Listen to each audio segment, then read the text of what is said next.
Hello दोस्तों, स्वागत है आपके अपने यूट्यूब चैनल एस स्टेशन में। आज के हम लोग इस वीडियो में बात करेंगे केमिस्ट्री क्लास 10th का चलेगा लेसन 5 और टॉपिक का नाम क्या है? तो टॉपिक का नाम है तत्वों का आवर्त वर्गीकरण, क्लासिफिकेशन ऑफ एलिमेंट्स। ठीक है, चलिए तो आज हम लोग बात करेंगे तत्वों के आवर्त वर्गीकरण। तो पहले समझ लेते हैं आवर्त। ठीक है, तो ये देखिए पिक्चर में आपको इस प्रकार से जितने भी आपको बताया गया है, ठीक है, पिक्चर में देख लीजिएगा। इस प्रकार से जो आपको बताया गया सभी के सभी हम इसी के बारे में पढ़ेंगे कि इसको सजाया कैसे गया है। ठीक है, तो याद रखना आवर्त जो है वर्तमान में कितने आवर्त हैं? 7 आवर्त है। आवर्तों की संख्या कितने हैं? आवर्त, ठीक है, आवर्तों की संख्या 7 है। लेकिन कहेगा आपको से वर्ग इसका कितना है? तो याद रखना बाबू, वर्ग 18 और आवर्त कितने? 7। क्लियर हो गए? अब चलिएगा, जो प्रथम बार शुरुआत किया गया कि हमको तत्वों को इस प्रकार से सजाना है। ठीक है, यानी कि तत्वों के वर्गीकरण के आरंभिक प्रयास कौन कौन से किए गए? चलिए देखते हैं। देखिए, तत्वों के वर्गीकरण के आरंभिक प्रयास, तो सबसे पहले ये आपको एग्जाम के दृष्टिकोण से थोड़ा सा महत्वपूर्ण है, इसको ध्यान देना आप। यहाँ से धातु और अधातु में वर्गीकरण किस में किया गया? धातु और अधातु में वर्गीकरण। लेकिन यहाँ पे आपको याद रखनी है जो classification into metal and non metal किया गया, ये किन के द्वारा किया गया? तो याद रखना ये जो क्लासिफिकेशन किया गया, बंटवारा जो किया गया, लववाजे के द्वारा किया गया। ठीक है, जिनको इंग्लिश में क्या बोलते हैं? लवोजियर बोलते हैं। तो लववाजे के द्वारा किया गया बाबू। कैसा? तो धातु और अधातु के रूप में। याद रखना वर्तमान में, ठीक है, जो धातुओं की संख्या है, टोटल तत्वों की संख्या है कितने हैं? 118 है। बात समझे? तो इसको धातु और अधातु में बांटा गया। तो यहाँ से हम याद रखेंगे, सबसे पहले पढ़िए इनके अनुसार। किनके अनुसार? लववाजे के अनुसार। ठीक है, तो लववाजे के अनुसार कुछ गुण सभी धातुओं के समान रूप से पाए जाते हैं। यानी इसको 2 वर्गों में बांटा गया। लववाजे ने 2 वर्गों में बांटा।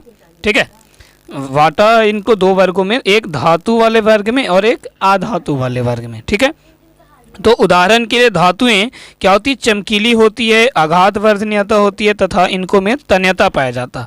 या उष्मा एवं विद्युत का क्या होता है? सुचालक होता है। फिर से आप याद करना, ये बांटा किन के द्वारा गया है? याद कीजिए, हाँ, लवोजियर के द्वारा, लववाजे के द्वारा। ठीक है, वर्तमान में कुल तत्वों की संख्या कितने हैं? तो कुल तत्वों की संख्या 118 है। लववाजे ने, ठीक है, जो आरंभिक में तत्वों को वर्गीकरण किए, बांटे, वो धातु और अधातु में, धातु और अधातु में बांटे। ठीक, इनको में बताया गया कि धातु जो होती है, याद करना, हम ऐसे ही बोल देते हैं, धातु जो होती है वो तन्य होती है, इनको में तन्यता पाया जाता है। ठीक है, आघात वर्धनीयता पाया जाता है और चमकीला होता है। ठीक है, धातु में क्या पाई जाती है? चमक पाई जाती है। साथ ही या उष्मा और विद्युत का क्या होता है बाबू? सुचालक होता है। या उष्मा और विद्युत का क्या होता है? तो याद रखना उष्मा और विद्युत का क्या होगा? सुचालक होगा। क्लियर हो गए? इसके बाद जरा देखो, इसी में हमको याद करना है, तथा इनके ऑक्साइड भास्मिक होते हैं। हम आपको फिर से रिवीजन करा देंगे। तथा इनके ऑक्साइड भास्मिक होते हैं। इसी प्रकार अधातुओं के कुछ गुण समान रूप से पाए जाते हैं, जैसे आघात वर्धनीयता। इसको मिटा देते हैं, देखो अब आपको पता चलेगी। अधातुओं की कुछ समान गुण रूप से पाए जाते हैं। उदाहरण के लिए अधातुएं देखने में उदास होते हैं। कैसे दिखाई देते हैं? उदासीन दिखाई देते हैं, डल दिखाई देते हैं थोड़ा सा। इनमें आघात वर्धनीयता, तन्यता, चमक नहीं पाई जाती है। या उष्मा और विद्युत की कुचालक होती है। इनके ऑक्साइड अम्लीय होते हैं। क्लियर? अब इनका दोष पढ़ेंगे, इससे पहले हम लोग थोड़ा सा एक और बात इनका ध्यान देंगे हम। देखो, अगर आपको से कहा कि जो सबसे प्रथम बार 18वीं शताब्दी में तत्वों को बांटने का प्रयास किया, कौन किया? लववाजे। अब इनको में 2 वर्गों में बांटा ना, तत्वों को कितने वर्गों में बांटा? 2 वर्गों में। याद रखना वो 2 वर्ग कौन कौन से है? तो एक आपका धातु है, एक क्या है आपका बाबू? धातु, धातु वर्ग में बांटा। ठीक है, और दूसरा जो है बाबू, याद रखना, दूसरा जो है अधातु। दूसरा क्या है? अधातु। चलिए अब इनके गुण बताते हैं आपको कि जो लवोजियर ने बांटे बाबू। तो ये पहला बताए कि धातु जो होगा चमकीला होगा। कैसा होगा? धातु चमकीला होगा, अधातु चमकीला नहीं होगा। अर्थात कहने का मतलब ये हुआ कि लवोजियर ने भौतिक गुणों के आधार पर, ठीक है, भौतिक गुणों के आधार पर इनका वर्गीकरण किया। भौतिक गुण आपको बताए थे, तन्यता पाई जाती है धातु में, इनको में आघात वर्धनीयता पाई जाती है, इनको में भंगुरता पाया जाता है, यानी कि आघात वर्धनीयता नहीं पाया जाता। इनके बाद आगे आपको बताया चमक इनको में हो गया। इनके बाद ये विद्युत की क्या होती है? विद्युत तथा उष्मा की सुचालक होती है। लेकिन अधातु विद्युत की तथा उष्मा की क्या होगा? कुचालक होगा। इतना तो बात क्लियर है ना? तो इनका गुण याद रखना कि धातु और अधातु में जो वर्गीकरण के लववाजय ने, ठीक है, वो किस प्रकार से किए। ठीक है, तो हम आपको फिर से बताते हैं यहाँ से। तो लवोजियर ने बताया कि धातु जो होगा इनको में चमक पाया जाता है, आघात वर्धनीयता पाया जाता है, और क्या पाया जाता है बाबू? तो इनको में चमक पाई जाती है। साथ ही धातु का जो ऑक्साइड होगा, धातु का जो ऑक्साइड होगा वो भास्मिक ऑक्साइड होती है। किस प्रकार से? कैसा अयस्क होगा? भास्मिक, अयस्क नहीं, कैसा इनका ऑक्साइड होता है? तो भास्मिक ऑक्साइड होता है। लेकिन अधातु का कैसा ऑक्साइड होगा? तो अम्लीय। अंतर याद हो गया ना? इनको में चमक पाई जाती, इनको में चमक नहीं पाई जाती। इनको में आघात वर्धनीयता, इनको में नहीं पाया जाता। इनको में तन्यता पाया जाता है, इनको में तन्यता नहीं पाया जाता। ये विद्युत की सुचालक तथा उष्मा का सुचालक होते हैं, ये विद्युत की कुचालक तथा उष्मा की कुचालक होते हैं। इनका ऑक्साइड भास्मिक होता है धातु का, और अम्लीय का अधातु का अम्लीय होता है। तो लववाजय द्वारा गुण आपको पता चल गया, ठीक है, कि लववाजय द्वारा किन किन भागों में ये बांटा गया था आपका। यहाँ तक बात समझ में आ गया जी। अब चलिए जो जरा यहाँ से हम पढ़ लेते हैं इनका दोष क्या है। आपको लेसन 5 में दोष गुण यही आपको खाली पढ़नी है। तो वर्गीकरण की प्रणाली यह निम्नलिखित कारकों से सफल नहीं हो सकी। कहेगा लववाजय द्वारा जो तत्वों को वर्गीकरण करने का प्रयास किया गया वो किन कारणों से असफल रहा। तो सबसे पहला तो ये ऐसा वर्गीकरण इतना साधारण है कि इसके आधार पर तत्वों के गुणों का समुचित अध्ययन नहीं किया जा सकता। यहाँ तक पढ़ लिए। कहने का मतलब ये हुआ कि सभी इनका वर्गीकरण इस प्रकार से था कि सभी तत्वों का, ठीक है, सभी तत्वों का संपूर्ण अध्ययन हम नहीं कर सकते, पूरा अध्ययन नहीं कर सकते, आधे अधूरा अध्ययन कर सकते हैं। दूसरा पढ़िए जरा। यह बहुत सी धातुओं के बीच भिन्नता की व्याख्या नहीं कर सके। कहने का मतलब ये हुआ कि इन्होंने तो समझा दिए कि जो धातु होते हैं तन्यता, चमकीला, आघात वर्धनीयता, विद्युत का सुचालक, उष्मा का सुचालक, ऑक्साइड भास्मिक होगा, ये तो बता दिए, लेकिन इनमें अंतर नहीं बता पाए, है ना बाबू, कि क्लोरीन में क्या अंतर है, सोडियम क्लोरीन में क्या अंतर है, फास्फोरस कैल्शियम में क्या अंतर है। तो ये सब इन्होंने नहीं बताया। कौन नहीं बताया बताइए? यहाँ पे हम पेन बदल करके आपको लिख दे रहे हैं। कौन नहीं बताया जरा बताइए तो। गुड, कौन नहीं बताए? लववाजय नहीं बताए थे, है ना। अब देखो, चलिए ये आपको दोष भी पता चल गया।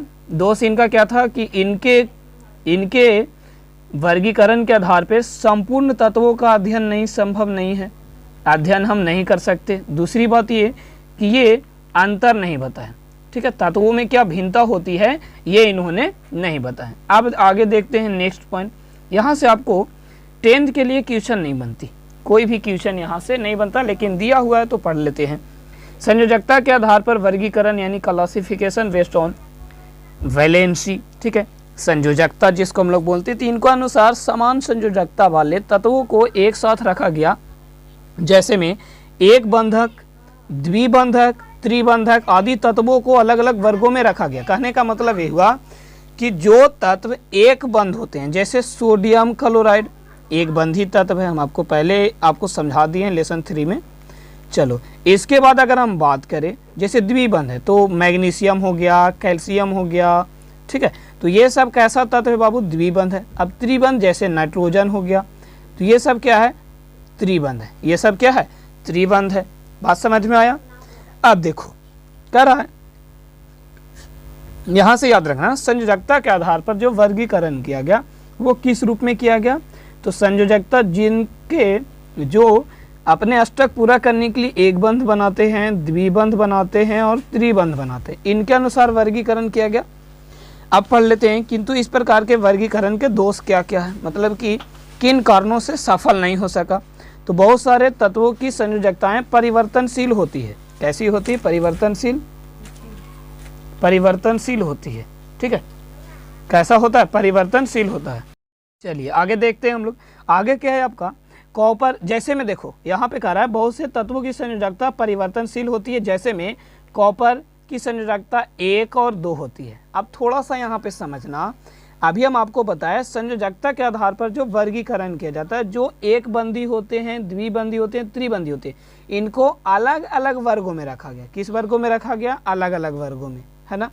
लेकिन आप समझो कॉपर की संयोजकता 1 भी होती है और 2 भी होती है। अब जरा ये बताओ, इसको एक बंद में रखेंगे या द्विबंद में?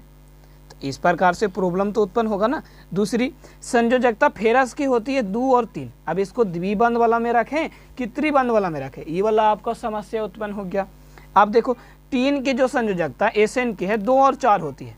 अब एकरा में तो ये नहीं बताया कि चौथा जो आवर्त अष्टक पूरा करेगा 4 इलेक्ट्रॉनों से, तो ये तो नहीं बताया ना। अब हम रखे कहाँ? 3 को नहीं ना रख सकते बाबू। अब 2 गो है तो इसको तो द्विबंद में रख देंगे, लेकिन आप देखो तो फेरस के 2 भी और 3 भी है, तो एक 2 गो में रखेंगे कि 3 गो में रखेंगे, ये प्रॉब्लम है ना। चलिए तो बात समझ में आ गया। नेक्स्ट बात देखो बाबू, यहाँ से चलो इसके बाद ये पढ़ लेंगे, इसके बाद हम 5 वाला पेज पढ़ेंगे। 6 पेज नंबर देखो क्या है, डोबरेनर की तिर्यक नियम। ये थोड़ा सा एग्जाम के लिए महत्वपूर्ण है, तो हम इसके बारे में जान लेते हैं। 19वीं शताब्दी में लववाजे बताइए तो कब इनका खोज? हाँ गुड, 18वीं शताब्दी। कब? 18वीं शताब्दी। लेकिन डोबरेनर का जो तृतीयक नियम है वो 19वीं शताब्दी। इनकी जो खोजकर्ता संपन्न हुई कब हुई बाबू? 19वीं शताब्दी में। कब हुई? तो 19वीं शताब्दी में। ये आपको बात याद रखनी है। आप जरा यहाँ पर हम समझेंगे, कह रहा हूँ 19वीं शताब्दी में जर्मन रसायन वैज्ञानिक जॉन डोबरेनर, पूरा नाम क्या था? जॉन डोबरेनर। कहाँ के थे? जर्मनी के थे। कहाँ के थे? जर्मनी के थे। ने रासायनिक दृष्टिकोण से सदृश तत्वों को 3-3 करके समूह में वर्गीकृत किया। कितने कितने भागों में? तो 3-3 करके भागों में इनको वर्गीकृत किया गया। इन्होंने तिर्यक के नियम की घोषणा की, जिसके अनुसार अब कहेगा डोबरेनर की तृतीयक नियम किसे कहते हैं? तो याद रखो, तिर्यक के तत्वों को उनके परमाणु द्रव्यमानों को क्रम में सजाने पर, यानी कि सबसे बड़ा वाला के अगर पहले लिख रहे हैं तो बड़ा से छोटा, छोटा से छोटा, लेकिन अगर सबसे छोटा लिख रहे हैं तो उससे बड़ा और फिर उससे बड़ा। क्लियर? यानी कि हम बोल सकते हैं आरोही क्रम या अवरोही क्रम में सजाने पर। मध्यवर्ती तत्व का परमाणु द्रव्यमान किनारे वाले शेष दोनों तत्वों के परमाणु द्रव्यमान का क्या होता है? औसत होता है। ये आपको याद रखनी है। यहाँ से आपको बात समझ में जरा सा भी नहीं आया होगा। ठीक है, तो हम चलिए चित्र के माध्यम से समझते हैं। देखो डोबरेनर ने क्या बताया कि जो हम तत्व को बांटेंगे वो मेरे अनुसार 3-3 वर्गों में बांटेंगे। ठीक है, एक वर्ग में 3 गो रखेंगे, दूसरे वर्ग में 3 गो रखेंगे। ठीक है, चलिए। अच्छा एक बात याद रखो, अभी हम आपको बताएं कि 3-3 करके बारे में रखें हम इसको, तो वर्तमान में टोटल तत्वों की संख्या कितना? 118। अगर हम इसको 3 से डिवाइड करेंगे तो समथिंग ये 39.1 में कट जाएगा। यानी कि लगभग डोबरेनर के अनुसार अगर आज हम पढ़ते तो कुल तत्वों की संख्या वर्गों की संख्या हमको कितना बन जाता? 40 बन जाता। लेकिन अभी है वर्ग कितने? 18 ना। चलो अब देखो, अब इनका समझते हैं कि डोबरेनर ने जो अभी हम आपको बताए कि इनके अनुसार क्या था? तिर्यक के तत्वों को उनके अनुसार परमाणु क्रम में सजाने पर मध्यवर्ती तत्व का परमाणु द्रव्यमान किनारे वाले शेष दोनों तत्व के द्रव्यमानों का औसत होता है। अब यहाँ से समझिए, अगर सबसे पहले जैसे मान लेते हैं कि तत्व 1, तत्व 2 और तत्व 3 को वर्ग में रख दी हम, एगो वर्ग में 3 गो तत्व के, तो ये बोले ना कि जब हम इसको क्रम में सजाते हैं, किस में सजाते हैं? जब हम इसको क्रम में सजाते हैं तो पहला तत्व का परमाणु द्रव्यमान तीसरे तत्व के परमाणु द्रव्यमान के योगफल, इसको क्या कर देंगे? हम जोड़ देंगे। इसको क्या करेंगे बाबू? जोड़ देंगे। चलो देखो, इसको मिटा के हम फिर से बता देते हैं। पहले तत्व की परमाणु द्रव्यमान, चलो न्यू पेज लेकर के बता देते हैं आपको।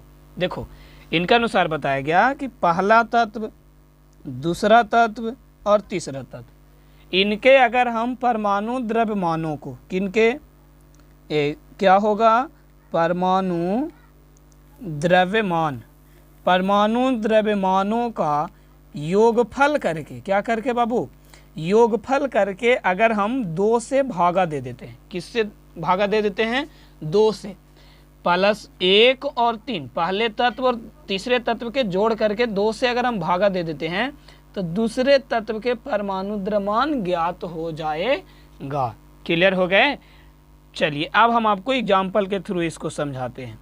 देखो जैसे में यहाँ पे डोब्रेनर ने सबसे पहला इनको एग्जाम्पल दिया कैल्शियम, स्ट्रॉन्शियम और बेरियम, ये 3 गो तत्व है, कैल्शियम, स्ट्रॉन्शियम और बेरियम। जैसे पहला का ये है, पहला में अभी हम आपको समझाए, पहले तत्व को और तीसरे तत्व के परमाणु द्रव्यमान को जोड़ करके 2 से भागा दे देते हैं, तब आपको किसका निकल जाएगा, दूसरे तत्व के परमाणु द्रव्यमान निकल जाएगा। चलिए देखते हैं, 40 प्लस 137 बट्टा में 2, अगर जोड़िएगा तो इसको 7, ठीक है, 4 और 3 7 और 1 और एकम 1, इसको अगर डिवाइड करते हैं 2 से तो 8 दूनी 16, 1 बचेगा, फिर यहाँ 16 हो गया, कितना हो गया, 1 हो गया ना, लगता है गलती जोड़ दी काजी, 8 दूनी 16, चलिए देख लेते हैं, 7 4 3 7 177, ठीक तो है, 8 दूनी 16, 1 बचेगा, यहाँ 17 हो गया, फिर से 8 दूनी 16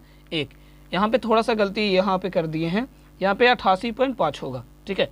तो यहाँ पे आपको क्या बताया गया कि पहले तत्वों को जोड़ करके, पहले तत्व को जोड़िए, और अगर हम पहले तत्व को जोड़ करके तीसरे तत्व के जोड़ करके 2 से भागा दे देते हैं, तब किसका निकल जाएगा मान, दूसरे तत्व के मान निकल जाएगा। क्लियर हो गए।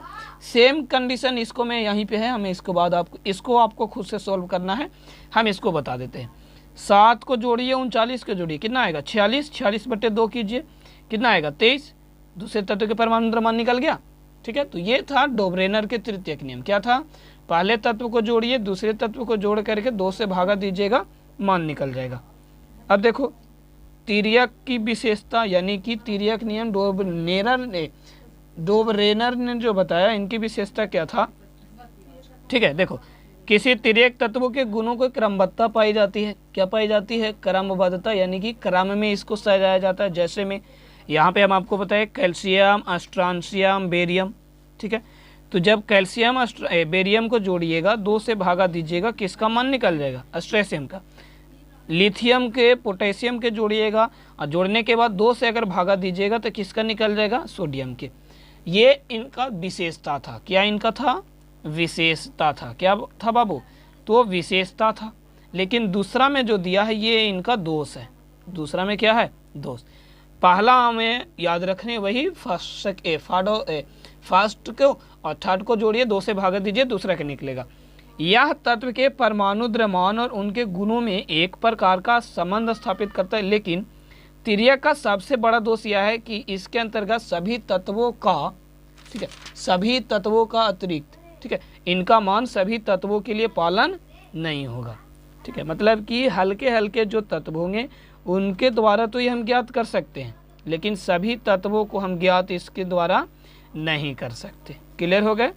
अब आगे देखो, कर समावेश नहीं हो पाता, यहाँ से देखो क्या बताए, इनके अंतर्गत सभी तत्वों का समावेश नहीं हो पाता, अतः किसी अन्य प्रकार के तत्वों का वर्गीकरण का प्रयास जारी रहे। मतलब धीरे धीरे ये चलता रहा। एगो फेल हुए, दूसरा है।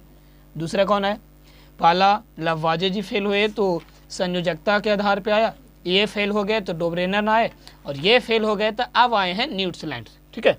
ये भी महत्वपूर्ण है एग्जाम के दृष्टिकोण से। पहले आपका कौन था, लवाजे वाला, दूसरा आपका डोब्रेनर वाला, तीसरा आपका न्यूट्सलैंड, ठीक है। तो ये तीनों आपको याद कर लेनी है। पहला तो याद हो गया होगा, तत्वों के धातु अधातु के रूप में बांटे। दूसरा 2 गो तत्व था, जोड़ करके 2 से भागा दीजिए, दूसरा का क्या आ जाएगा। अब देखो न्यूट्सलैंड तो कह रहा है 1565 से 66 में अंग्रेज वैज्ञानिक, ये कहाँ के थे, अंग्रेज कह रहे हैं लंदन के थे, इंग्लैंड के थे, ठीक है। लेकिन डोब्रेनर कहाँ के थे, गुड, जर्मनी के थे। कहाँ के थे, जर्मनी के। कह रहा है अंग्रेज रसायन वैज्ञानिक जॉन न्यूट्सलैंड, पूरा नाम जॉन लगा दिया है, ने अपने समय वर्गीकृत तत्वों को परमाणु द्रव्यमान का क्रम में सजा करके प्रतिपादन किया। देखो पीछे जो हम आपको बताए डोबरेनर, इन्होंने भी परमाणु द्रव्यमान के रूप में क्रमबद्ध तरीकों से सजाया। न्यूटन ने भी परमाणु द्रव्यमान के रूप में ही सजाया था। इनके अनुसार क्या कहा गया, यदि तत्वों को, ठीक है, यदि तत्वों को बढ़ते हुए परमाणु द्रव्यमान में लिखा जाए, ठीक है, तो किसी भी तत्व से प्रारंभ का 8वें तत्व बढ़ते हुए परमाणु द्रव्यमान में, जैसे कि हम आपको एक लिखते हैं, यहीं पे लिख देते हैं, इसको खाली साइज हम छोटा कर लेंगे। जैसे में हाइड्रोजन, ओहो पूरे नहीं लोक रहा है जी, देखो जैसे में हाइड्रोजन हो गया, देखो hydrogen, helium, lithium, beryllium, boron, ठीक है। इसके बाद 1 2 3 4 5 6 में कार्बन, 7 नाइट्रोजन, 8 ऑक्सीजन, 9 फ्लोरीन, ठीक है। चलो यहाँ तक डॉट डॉट कर देते हैं। देखो इनके अनुसार कहा गया कि यदि तत्वों को क्रम से सजा दिया जाए और फिर अगर गिनेंगे तो पहले तत्व 8वें तत्व के समान होंगे। पहला तत्व 8वें तत्व के क्या होंगे, समान। यानी कि हाइड्रोजन से गिनिएगा तो हाइड्रोजन को गिनिए, 1 हो गया, 2 3 4 5 6 7 8 9, 8वां तत्व यहाँ पे आएगा ना। यहाँ पर ये पहला हो गया, लेकिन यहाँ से हम गिनना नहीं शुरू करेंगे। 1 2 3 4 5 6 7 8, 8वां पे आया। यानी कि हाइड्रोजन और फ्लोरीन का जो भी गुण होगा वो क्या होगा बाबू, समान होगा। ये किन के अनुसार नियम है, ये न्यूटन के अनुसार है। किन के अनुसार, न्यूटन के अनुसार है, ठीक है। चलिए अब देखिए, इनके बाद हम कुछ एग्जाम्पल देख लेते हैं यहाँ से।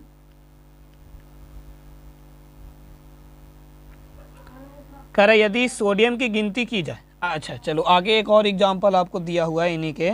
यदि सोडियम की गिनती की जाए, सोडियम की परमाणु संख्या बोलो, गुड, सोडियम की परमाणु संख्या 11, ठीक है। यदि सोडियम की गिनती प्रारंभ की जाए तो 8वां तत्व, 11 8 कितना होता है 19। सोडियम की परमाणु जो भी गुण होगा वो पोटेशियम से क्या करेगा, मैच करेगा, ठीक है। बात समझे। ये किन के अनुसार था, न्यूटन के अनुसार। अब इनके दोष पढ़ लेते हैं। तो अष्टक नियम हल्के तत्वों के लिए इनका जो नियम पालन होगा, इन्होंने नियम सही दिए, लेकिन इनका जो मान है वो मात्र 20 तक ही नियम पालन करता है, अर्थात कैल्शियम तक ही इनका नियम पालन करता है। भारी तत्वों के लिए यह नहीं है, यह हल्के तत्वों के लिए है लेकिन भारी तत्वों के लिए नहीं है। दूसरा देखो, कह रहा है इनका अनुमान सिर्फ 56 तत्व। इनका अनुमान ये था कि मात्र 56 तत्व ही रहेंगे, अन्य तत्वों का निर्माण आगे चल करके इनका अन्य तत्वों का आविष्कार नहीं होगा। लेकिन अब बताओ, अभी हम आपको पीछे बताए थे कि कुल तत्वों की संख्या कितनी है, 118 है ना, ठीक है। कुल तत्वों की संख्या कितना है, तो 118। जो इनका संभावना जो है, अनुमान जो है, क्या हुआ, गलत साबित हुआ। ये आपको इनका दोष था। इसके बाद इन्होंने क्या किए, अगला इनको गलती किया था कि जो तत्व समान गुण वाला था उनको इन्होंने कहा कि ये तत्व अलग अलग गुण के हैं, और जो तत्व असमान थे उनको इन्होंने कहा कि नहीं, ये तत्व क्या है, समान गुण वाला है ना। तो तीनों अंतर क्लियर हो गए। चलिए चौथा अंतर देख लेते हैं। आखिरी गैसों के अनुसार नवम तत्व प्रथम पद के समान होगा। इन्होंने शुरू में क्या बताया कि अगर हम पहला तत्व गिनते हैं तो उसका 8वां तत्व के समान होगा, लेकिन जब आखिरी गैस का खोज हो जाएगा ना, तो एक तत्व किसके, अब 9वें पद के समान होंगे। तो ये आपको दूसरा में गलत। अब एक ही समय तो दो नियम पालन नहीं कर सकते ना, पहला बोला 8वां से, फिर बोल रहा है 9वां से होगा, तो ये आपका नियम गलत हो गया, ठीक है। चलिए यहाँ से समझ लीजिए थोड़ा सा, इनके जो नियम थे सारे ग म प ध नि सा पर था, ठीक है, सा रे ग म प ध नि, ठीक है। अष्ट स्वर यानी संगीत के अष्ट स्वर में ये सजाया हुआ था। जैसे हीलियम का गुण हाइड्रोजन का गुण फ्लोरीन से मैच करेगा, फ्लोरीन का गुण क्लोरीन से मैच करेगा, जो बिल्कुल क्या है, गलत है। इनके अनुसार कहा गया कि लिथियम का गुण सोडियम से और पोटेशियम से मैच करेगा, कॉपर से मैच करेगा, रुबिडियम से मैच करेगा, जो भी क्या है बाबू, बिल्कुल गलत है, ठीक है। बेरियम का गुण मैग्नीशियम, कैल्शियम, जिंक, ठीक है, स्ट्रांसियम आदि से मैच करेगा, जो भी आपका क्या है, बिल्कुल गलत है। क्लियर हो गए। तो ये था आज का वीडियो यहाँ तक। कल हम लोग पढ़ेंगे मेंडलीव की आवर्त सारणी। तो आशा करता हूँ आपका ये 28 से 30 मिनट का लगभग वीडियो है, आज के वीडियो हम लोग यहीं पे समाप्त करते हैं, मिलते हैं आपके अगले वीडियो में। जय हिंद, जय भारत।